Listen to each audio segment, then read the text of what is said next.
नमस्कार. मी सागर सुतार आणि माझ्याबरोबर भारतीय जनता पार्टीचे शहराध्यक्ष संदीप मोरे. आज आम्ही इथे आमनापूर रस्ता ते मोठकट्टी वस्ती या रस्त्याच्या कामासंदर्भात स्थानिक नागरिकांनी आमच्याकडे तक्रार केली होती. त्या अनुषंगाने आज आम्ही इथं भेट देण्यासाठी आलेलो आहोत. आमनापूर रस्ता ते मोठकट्टी वस्ती हा रस्ता जवळपास 75 लाख रुपयाचा हा रस्ता हा अतिशय निकृष्ट दर्जाचा झालेला आहे. आम्ही दिनांक 13 मार्च रोजी मुख्याधिकारी मॅडम यांना निवेदनाद्वारे असं सांगितलं होतं की सदर निकृष्ट दर्जाच्या कामाची चौकशी करून संबंधित ठेकेदाराला ब्लॅकलिस्ट करा व जबाबदार अधिकाऱ्यांच्यावर कारवाई करा असं आम्ही निवेदन हे शुक्रवारी दिलं होतं. या निवेदनानंतर आज ठेकेदाराच्या माध्यमातून येथे डांबर आणून याच्यावरती सिलकोट करण्याचा काम आज रविवारी करण्यात येत आहे. आज या ठिकाणी कोणतेही अधिकारी इथं उपस्थित नाही आहेत. आज नगरपरिषदेचा सुपरवायझर इथं उपस्थित नाही आहेत. आज या ठिकाणी इंजिनियर इथं उपस्थित नाही आहेत आणि दर रविवारी हा ठेकेदार इथं काम करत असतो.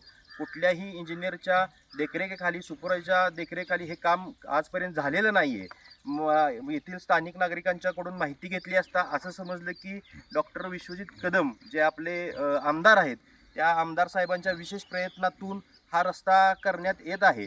जवळपास ₹1 कोटी रुपयाचा हा रस्ता हा अतिशय निकृष्ट दर्जाचा हा ठेकेदार हे रस्ता करत आहेत. आणि माझी या निमित्तानं काँग्रेस पक्षाच्या नगराध्यक्षा ज्या प्रथम नागरिक आहेत त्या नगराध्यक्षा आपल्या संजीवनीताई पुदाले, त्याचबरोबर गटनेते आपले गणपतराव आप्पा पुदाले आणि उपनगराध्यक्ष रोहितांना दळवी आणि बांधकाम सभापती जे आहेत आपले धीरज घोरपडे यांना मी नम्र विनंती करतोय की आमदार साहेबांनी अतिशय मोठ्या विशेष प्रयत्नातून हा रस्ता केलेला आहे आणि या रस्त्याचं ठेकेदार निकृष्ट दर्जाचं काम करीत आहे. तरी आपण या ठिकाणी तातडीने स्थळपाहणी करून इस्टिमेटप्रमाणे हा रस्ता करून घेण्यात यावा.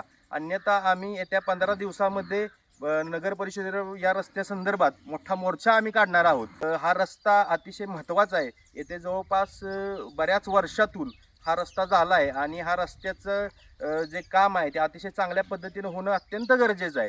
जर हा रस्ता नाही झाला तर व्यवस्थित नाही झाला तर या रस्त्यावर पुढील 10 वर्षानंतरच इथे निधी उपलब्ध होणार आहे. याची नोंद इथल्या स्थानिक नागरिकांनी सुद्धा घेऊन स्वतः येथे कामाचं इस्टिमेट प्लॅन बघूनच हा रस्ता ठेकेदाराकडून करून घेणं अत्यंत गरजेचं आहे.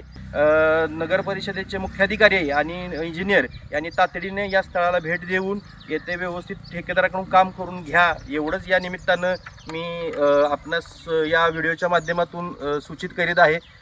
धन्यवाद. जय हिंद, जय महाराष्ट्र.